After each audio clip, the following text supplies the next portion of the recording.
The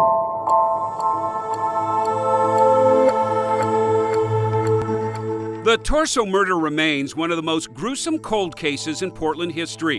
In 1946, over a 6-month period, the dismembered body parts of a woman found along the Willamette River.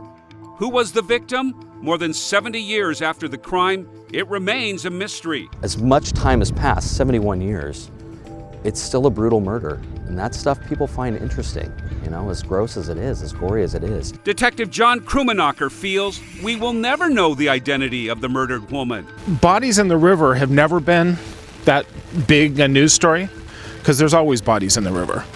But to find a woman dismembered like that was very shocking in 1946. J.D. Chandler and Joshua Fisher are local writers focusing on Portland's past history of crime and corruption. J.D. believes he knows who the Torso victim is, a woman named Anna Schrader. I think it could, and I've been interested in Anna Schrader for some time, and when I realized that she disappeared right before the body parts started showing up in the river, it really raised questions for me. I think this was taken in 1915. It also raised questions for fellow writer Teresa Griffin Kennedy, who began her research by asking, who was Anna Schrader? She was very competitive. She was a lively, engaged woman who wanted to go places. She had a really strong sense of her own identity, but she was also really insecure because she had only gotten a 6th grade education. So she felt very inferior to a lot of people in Portland. Anna Schrader soon made her mark. She began an affair with a Portland police lieutenant named William Bruning. And they were both married. They knew each other for several years before they became involved. She was impressed with William Bruning because he was a lieutenant, although I think when she met him he was a sergeant. But he was a police officer. He had a snazzy uniform. It was better than her railroad worker husband. And I think there was a part of her that was a social climber, and that she wanted to go on to bigger and better things. She wanted him to leave his wife. He had a wife, I think, and a child.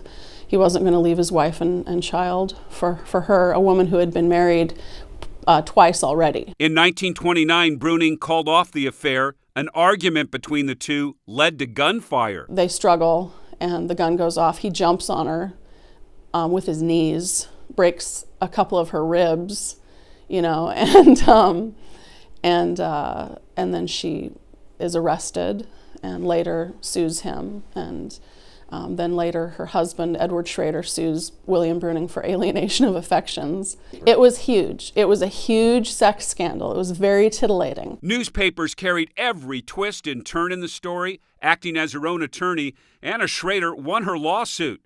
Bruning lost his job as a police officer. It became a scandal that rocked the city, but there was more. Anna Schrader publicly said she had incriminating evidence against Portland police. And so she had the, quote, little black book. She had information, and she said in 1929, when all of this happened, that she had information that would, quote, rock Portland.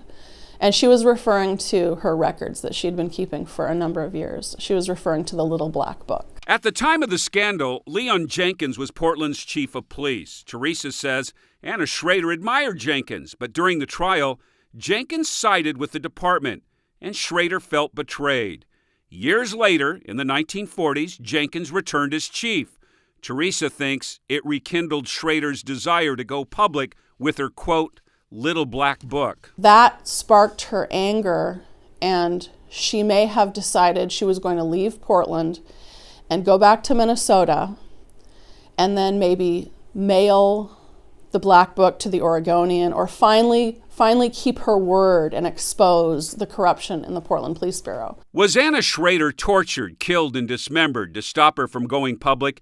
It's an interesting theory, but there is circumstantial evidence. Around the time the torso was discovered, someone ran an ad in the Oregonian searching for a missing person named Ann Schrader. Anna did also go by the name of Ann. Joshua Fisher thinks the ad is just too coincidental. Do you think it possibly could be Anna Schrader? I think so. I think that one of the really big pieces of evidence would be the notice in the Oregonian that ran right at about the same time in April of '46, looking for Anna Schrader, and to me, that seems very interesting that that would coincide so directly. Teresa also says she believes Anna Schrader fit the description of the grisly remains. The torso was about between 5'2" and 5'4". Anna Schrader was 5'4". The torso weighed between 140 and 150 pounds. Anna Schrader is recorded as having weighed 144 pounds in 1929. The teeth resemble the dentures in the photograph of the skull and the remains.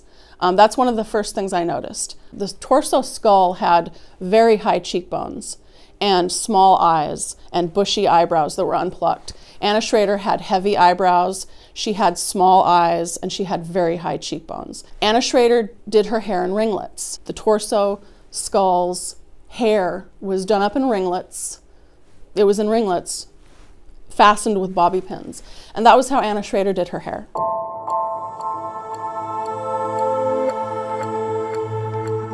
And there's the simple fact that no trace of Anna Schrader has been found after 1946. No death record, no census records, nothing. For J.D. and Joshua, the torso case remains one of their most fascinating subjects to write about. Teresa still works to uncover any new bit of information on the case or Anna Schrader. As for the evidence, all we have are pictures. The physical evidence has long disappeared. As for the theory that Anna Schrader could be the torso murder victim, Could it be Anna Schrader? Sure. Yeah, I can't rule that out. The thing that you have to remember anytime you're dealing with a case, especially with an unknown identity, is you can't allow your theory to dictate your facts. The facts have to dictate your theory. And in this case, the end result is this. There's a middle-aged woman that was brutally murdered with a blunt force trauma blow to her head and then was sawn up, cut up, dismembered, and thrown in this river like a piece of garbage.